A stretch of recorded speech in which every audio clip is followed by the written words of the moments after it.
Okay, hey everybody, welcome to another episode of On the Wrist from Off the Cuff.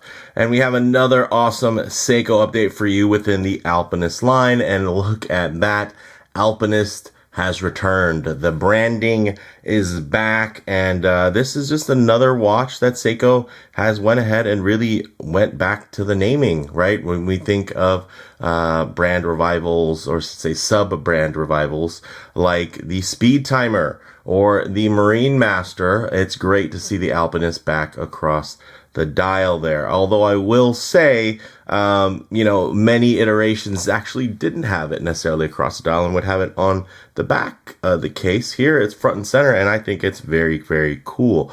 Now, a little bit about the brand Seiko. They were founded back in 1881. They are Japanese in origin, now have factories throughout Asia. They cover all market segments from entry level to high end. And in terms of type of watch, this is an everyday watch. Typically, some key common characteristics and design when you're looking for something within this space, you're going to want that versatile blend of both sporty and dressy attributes. And this is their Prospex Alpinist SPB505. And it's essentially an adventurer's watch extension of the original line dating back all the way to 1959, officially reviving the Alpinist name, now featuring formal branding across the dial and over the display case back, which has actually been slimmed down over the previous generation. Plus, they've even added their Dia Shield super hard coating on the case and bracelet, which is also new. Now, these go for $995 retail, and they are available from thewatchcollection.com in Costa Mesa, California. Big shout out to Noah from their team for getting me the best pricing available on this piece. I'll leave links in the description. So with all that said, let's go ahead and zoom the camera out, get this piece in hand, and take a closer look. Okay, guys, now this piece here is kind of perfection, if you ask me, when it comes to the evolution of the Seiko Alpinist. It takes, of course, that signature layout that you're going to have with this beautiful JDM Sarb, and it gives it a more universal and more versatile colorway. Similar to this model, right? That is a little bit more updated, but you're still going to get that sunray patterning there, with a black setup with the red accents. Also, one thing, of course, the original, I should say, was quite thin, by comparison, and we've gotten that thinned down again. So now the case back has actually been trimmed down over the previous model, as you guys can see here, where the previous model actually had a little bit more of a protrusion. You probably can't tell that much, but I will say the calipers can tell. Another nice little feature is if you look at the indices there, let's get that. If you look at the indices there, you'll also notice that they're actually kind of a frosted matte. It's not a high polish like you would see here or here. So that is something that's different, and it does help, as you can see right now, at least on camera, because this is reflecting off of a black camera lens. Hey, guess what? Reflecting off of a black camera lens here, and actually still quite legible. So little details like that, I think, are going overlooked, and I can absolutely appreciate those little details. And I loved these watches for what they were. I think, of course, I've always really appreciated the iconography of the Alpinist, and of course this isn't the original Alpinist, but this is pretty much the Alpinist that made this watch mainstream famous. And then we have this one, which did give me a lot more wearability and versatility in terms of the colorway, and then of course modern niceties like having an extended power reserve, and they extended it even further with this new model, which actually gives you now the full 3-day or 72-hour power reserve. So with all of that out of the way, guys, let's get into the dimensions. 39.5 millimeters in diameter, 12.8 millimeters thick, 46.3 millimeters lug to lug, and this is brushed and polished, and now has that Dia Shield super hard coating.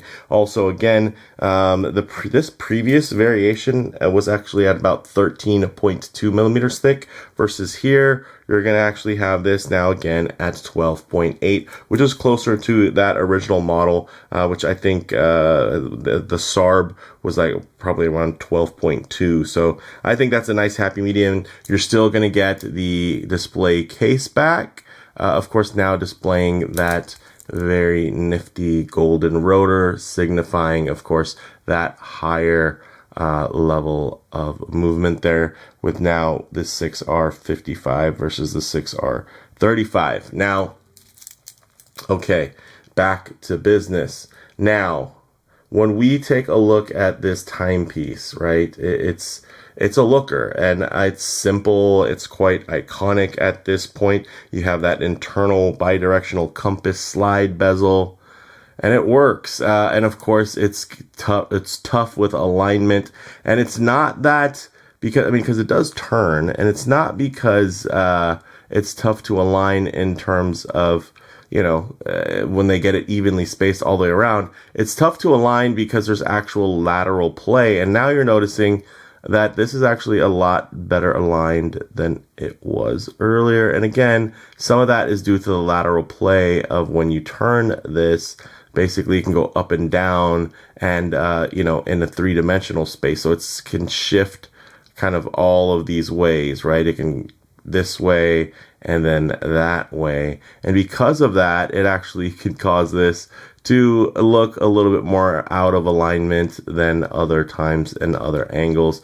But I will say it doesn't bother me as much as it used to. I've kind of gotten over it. But the funny thing is, I got lucky on these ones where it just happens to fall a little bit more aligned just right now as I'm looking at them, of course, which I think is hilarious. But of course, if I was trying to photograph these, or like this one's actually bang on right now. So I find that to be hilarious. But again, another difference is going to be that Dia Shield hard coating. And on camera, can I really tell the difference?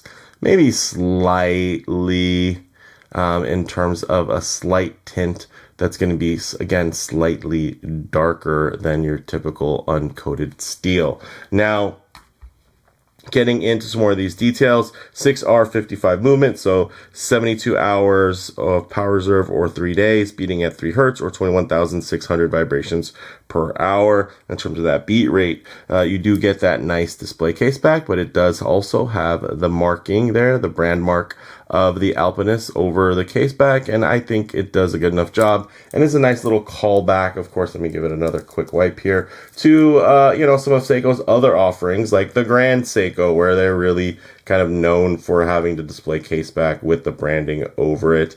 I think that is a good look, and it's kind of nice to see that here, and also to have now the robustness of that additional hard coating for a watch that is meant to be worn in hard use. Now, getting into the dial itself here, guys, of course, quite iconic in terms of the look, but in terms of the style, you're gonna have these beautiful, look at that. Very beautiful, very legible numerals. Also, you're going to have that very nice, what appears to be an applied logo. And it has been applied in the past, and it looks to still be applied today, but it's not going to be the same reflectiveness. It's going to be the frosted. So it's going to be a bit more easy to read. And again, just to kind of give you an example versus here, right, reflecting off of a dark surface, it's harder to see.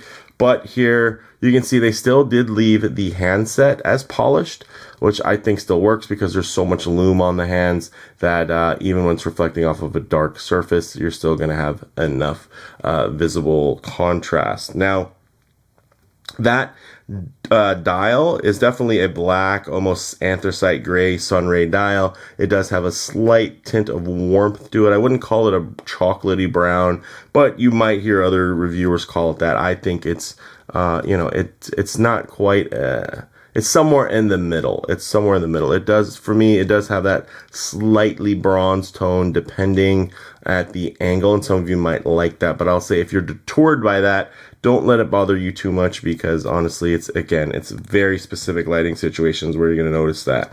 Another nice thing here is they've returned to the framed date window. As you can see previously here, the previous later iteration, it does have the magnifying, crystal there over the date, but it is a contrasting date window versus here we have the color matched date window, and it's also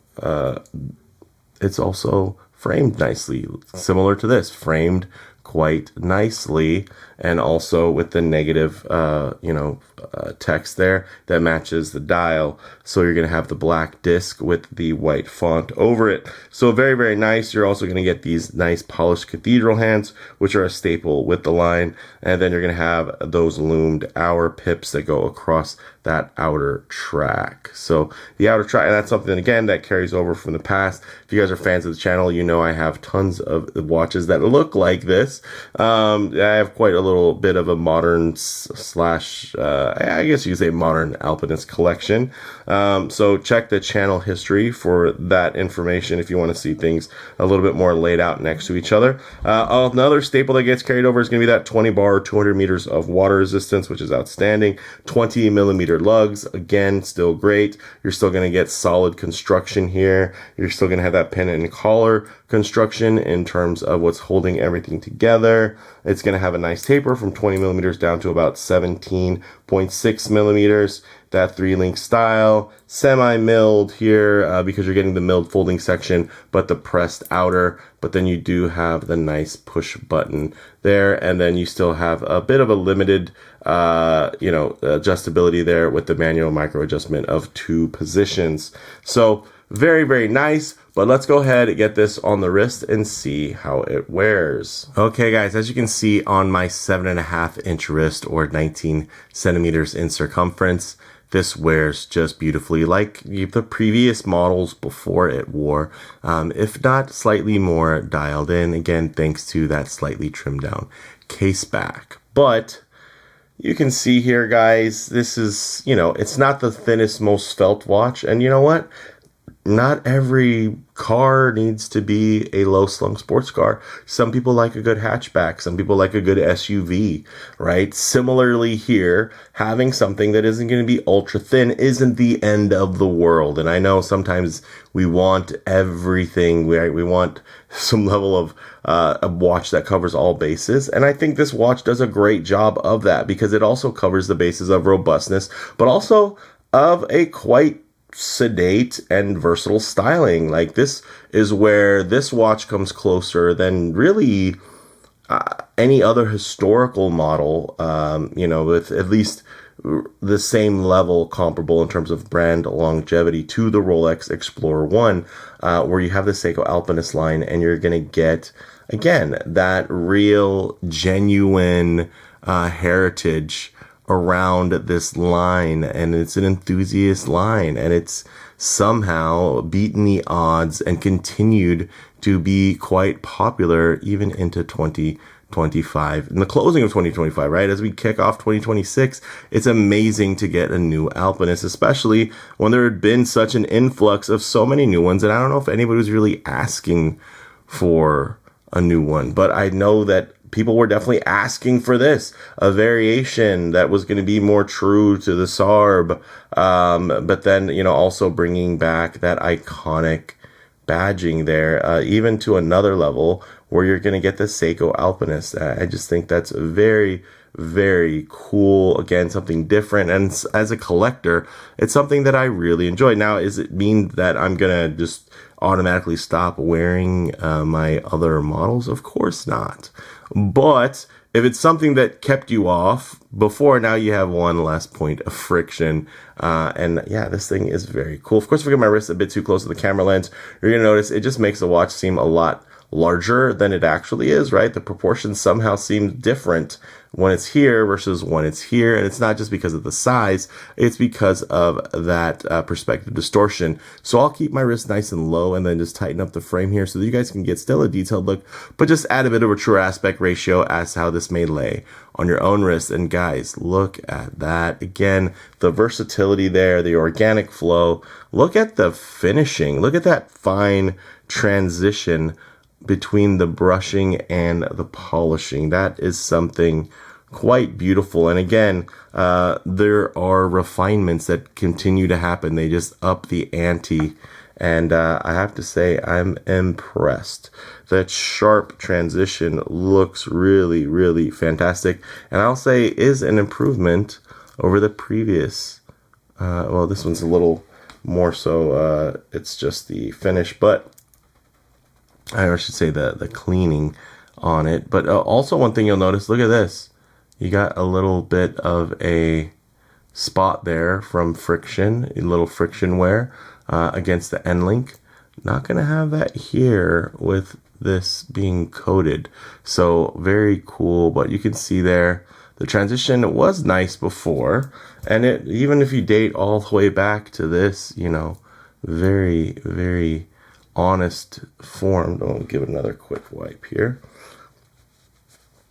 This one, you can see it's carrying on tradition, a very nice transition there, but you can see the brushing just, it looks better. It might be better accented thanks to that Dia Shield hard coating that typically you'd have to find on a dive watch. But man, this thing's nice. I'm rambling, so let's get it off the wrist, set up for some Lume shots, low light transition, and closing thoughts. Okay, let's go ahead and hit the lights here.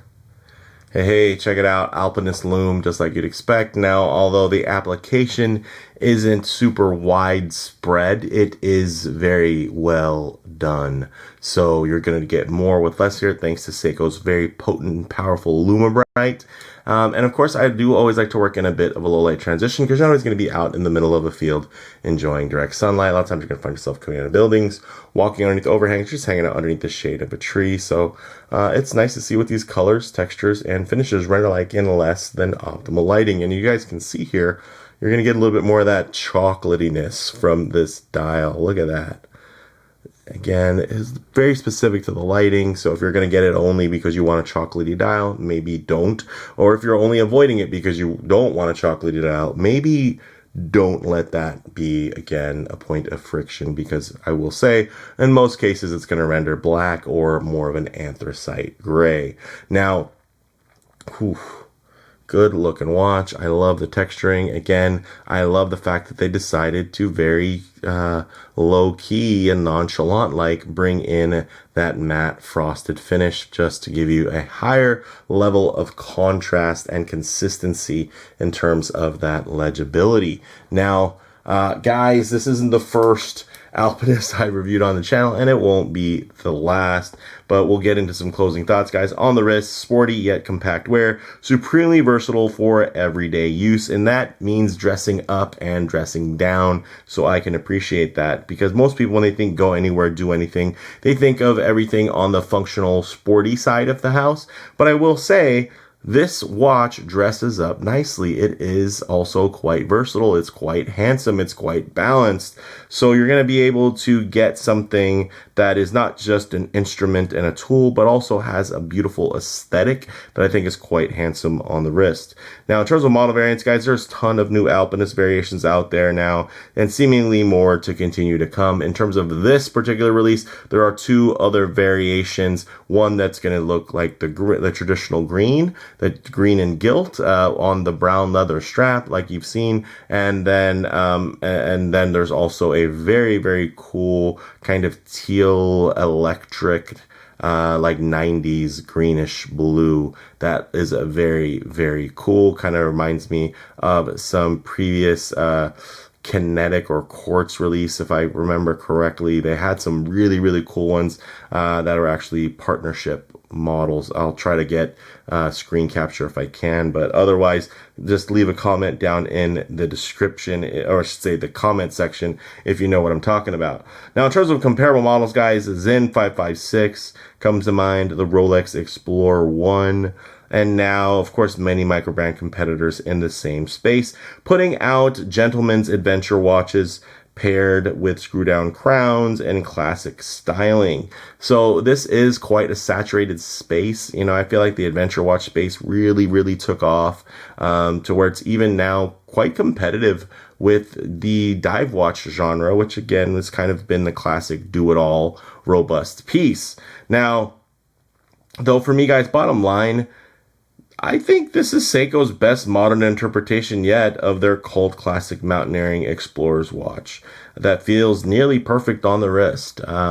This speaks to me. It's something that I enjoy, that I collect, and that I think even as a non-collector, just as a casual buyer, you'll find a lot of value within this piece. Now, yes, the price has gone up. These are just under $1,000, but again, you're typically not going to be paying full MSRP for a Seiko. You're going to be bargaining. You're going to be getting a couple $100 off here and there. So again, big shout out to the team over at out in Costa Mesa, California, which is just north of me, at thewatchconnection.com. Thanks again, Noah. Guys, I have some goodies coming from them, and they are a Seiko authorized dealer. So that's another nice thing, is you're going to be able to get these pieces. You're getting the, you know, inventory while it's available. I'm not having to worry about my typical import duties and everything like that, especially right now with the way the market has been and the climate around import duties and tariffs and everything like that, and additional taxes. Me being in California use case tax, it's a lot to deal with. So it was quite motivating to be able to source this locally. So again, guys, let me know what you think down in the comments below. If you like the video, please hit like, and if you haven't already, please subscribe for more content just like this. Thanks, guys.